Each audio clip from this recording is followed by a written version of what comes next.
Bueno, mi nombre original es Antonio Larrechao. Por los que tienen mucha amistad conmigo me llaman Nacho. Mi rutina diaria es bajo a hinchar ronda por el periódico y subo al parque. Entre 7:30 y 8 es cuando hago la toma de todos los datos. Las mediciones consisten en temperaturas, la máxima, la mínima, y hago la medición de la precipitación. Eso, claro, tiene que ser todos los días.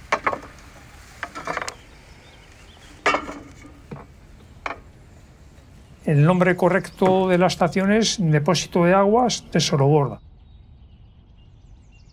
Bueno, las estaciones meteorológicas fueron 4 o 5 que se montaron a la vez, han ido desapareciendo.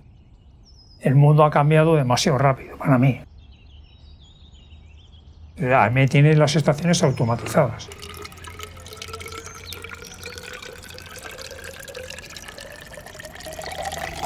Yo creo que es una pena, pero con el tiempo pues a lo mejor quedarán muy pocas de estas estaciones. Estoy diciendo no a nivel del País Vasco, a nivel nacional.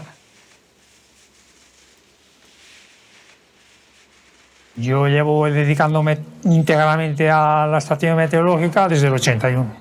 Sí, antes del 81 la estación meteorológica la llevaba totalmente mi padre, no había ninguna persona más. Pues son 63 años ya.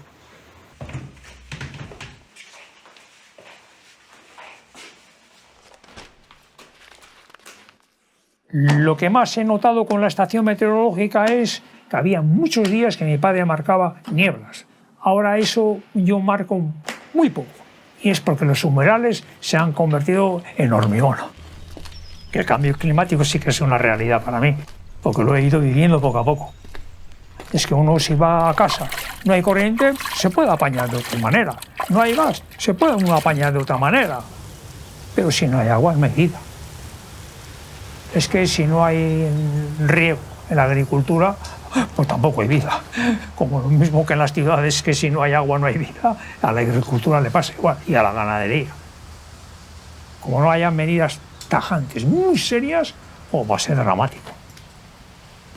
El agua es un bien de primera necesidad para trabajar.